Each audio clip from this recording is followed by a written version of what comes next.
Je vous avoue que quand j'ai commencé à faire mes recherches sur des maisons d'édition, la première chose qui m'est venue à l'esprit, c'est la réalisation de partenariats. À voir comment je pourrais y gagner, tout en vous faisant gagner aussi. Pour l'instant, cette réflexion est mise en stand-by dû à mon faible nombre d'abonnés. Donc, si vous voulez un partenariat ou vous êtes gagnant, le bouton d'abonnement est là, ainsi que le bouton pour partager la vidéo aussi. Bon, on va éviter de refaire un suivi trop long comme ce qu'on avait fait la dernière fois. Aujourd'hui, comme pour nos EB Graphics, on va s'intéresser à une nouvelle maison d'édition qui tire son originalité grâce à une nouvelle méthode de paiement. Pas besoin de faire durer plus longtemps le suspense. Aujourd'hui, nous allons voir ce que vaut le label Meian. Comment sont-ils lancés dans ce marché hyper concurrencé? Comment cette maison s'en sort-elle? Et est-elle intéressante pour notre portefeuille? C'est ce à quoi nous allons répondre dans cette vidéo.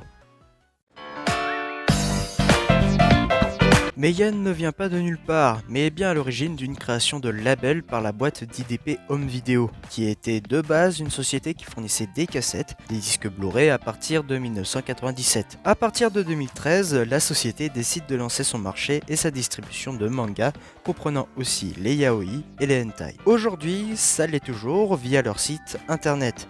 Donc, si vous êtes curieux, pour le travail, vous avez le nom en description. Le problème pour ce label, c'est son image. Le label étant plus perçu comme une boutique pour DVD et autres produits dérivés. Ce sera donc en 2017 que la maison d'édition Meian sera créée pour pouvoir publier sous ce nom les mangas convoités par le public. Une petite pause d'ailleurs va s'imposer sur le nom et son logo. Meian en japonais signifie une bonne idée, ce qui donne au studio une image, une structure prenant beaucoup de risques, mais qui à la fin est récompensée. Mais Meian symbolise aussi le clair et le sombre, ce qui explique le logo du yin et du yang. Pour revenir sur cette maison d'édition, ce label est associé avec le site Anime Store, dans lequel on y reviendra. Le label fera ses débuts avec le manga Egregor, puis décide de publier des licences épuisées comme The Breaker. La différence entre elle et les autres maisons d'édition, c'est la publication de manhwa, des bandes dessinées coréennes qui s'inspirent beaucoup du style manga à quelques détails près. Peut-être que j'en parlerai un jour des manhwa, mais comme je n'en ai pas sous la main, on reste alors sur les mangas. La maison devient prometteur avec l'obtention des droits de publication français de Kingdom et surtout avec un nombre de parutions par mois absolument monstrueux. Donc oui, Meian s'impose énormément dans le marché avec des titres phares mais aussi des titres méconnus pour tenter d'attirer un autre public. Mais qu'en est-il de la qualité de ces mangas? Je vais pas vous mentir, Meian au début était juste pour moi Kingdom, que je n'ai pas lu car la série ne m'a jamais attiré et qui pourtant a marqué un grand coup. Mais comme je l'ai dit précédemment, Meian propose beaucoup plus que Kingdom dans le but d'attirer tout le monde. C'est grâce à cette diversité que j'ai découvert plein de séries. Bon déjà on va parler de ceux qui sont connus comme Kingdom ou Konosuba, best-sellers du studio qui grâce à eux ont permis à Meian de se donner une image. Dans les séries méconnues dont j'ai été agréablement surpris de ces derniers sont bien Chilling Life in a Different World où on suit l'histoire d'un marchand venant d'un monde fantastique se téléportant dans un autre monde fantastique, un isekai donc qui essaye de rafraîchir un peu ce style d'histoire et qui fait du bien. Masamune-kun Revenge qui, si vous avez regardé l'anime, vous fera plaisir à le lire. Du côté seinen, on a The Breaker mais aussi, et c'est pour moi surprenant, Tu me dévoreras le 9 août, qui m'a plu. Bon, outre le fait que le nom soit aguicheur et qu'il y a beaucoup de scènes ecchi, cette série est, on peut le dire, osée, même carrément déplacée. Et c'est à partir de là qu'on va parler d'une autre facette de Meian, la collection Daitan. Cette collection permet à Meian de faire autre chose que de simples œuvres qui sont plus publiques, à quelques exceptions. La collection Daitan a été créée en 2019 pour se consacrer à des œuvres plus osées, plus bizarres, plus matures. Je peux citer par exemple Brisé par ton amour, qui nous conte l'histoire d'une lycéenne au passé douloureux qui vendra son corps à des inconnus. Elle tombera amoureuse d'un joueur de baseball qui l'a surpris durant son travail. Cependant, cette relation sera un peu toxique pour de jeunes protagonistes. En autre manga de chez Daitan, et que j'ai en physique, on y reviendra sur ce point, c'est Looking Up to Magical Girl. Une histoire qui nous raconte l'histoire d'une fille admirant les Magical Girls, mais qui deviendra, contre son gré, une anti-Magical Girl. Le côté dérangeant de cette série, c'est bien le plaisir procuré lors des tortures effectuées contre les Magical Girls. Pour être honnête, j'ai adoré lire ces mangas.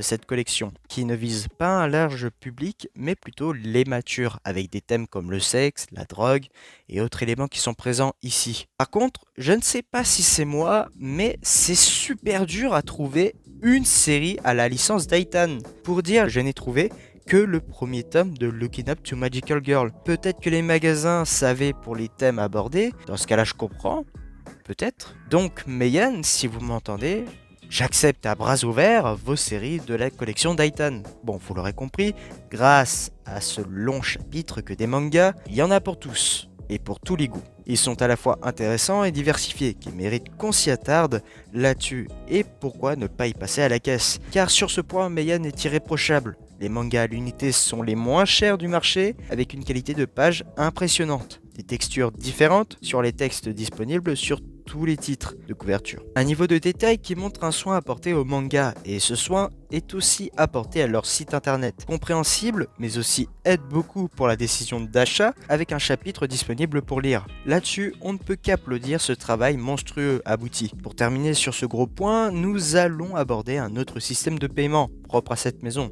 L'abonnement. En effet, pour certains opus comme Kingdom, vous avez la possibilité de prendre un abonnement mensuel qui comprendra 2 à 3 mangas de la série, ainsi qu'à beaucoup de goodies. Un abonnement qui est gagnant tant pour le consommateur que pour le label. Mais n'ayant pas pris d'abonnement, je ne pourrais pas donner d'avis concret, mis à part quelques échos. Si je devais conclure là-dessus, je suis content que ces séries m'aient énormément plu. Mais Yann a pris le risque de sortir des licences inconnues et je les en remercie.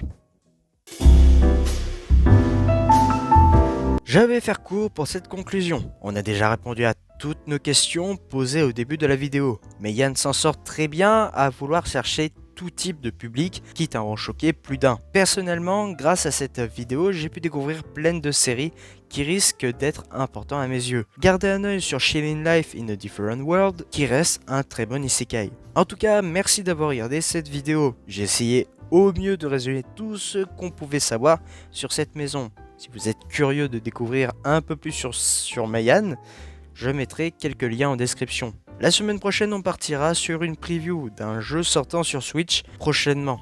J'espère qu'elle vous plaira et qu'elle n'attisera pas la colère de plusieurs personnes, si vous voyez ce que je veux dire. En tout cas, n'hésite pas à t'abonner à la chaîne et de me dire dans les commentaires quel studio veux-tu que je parle. En tout cas, merci d'avoir regardé, c'était Delive, ciao.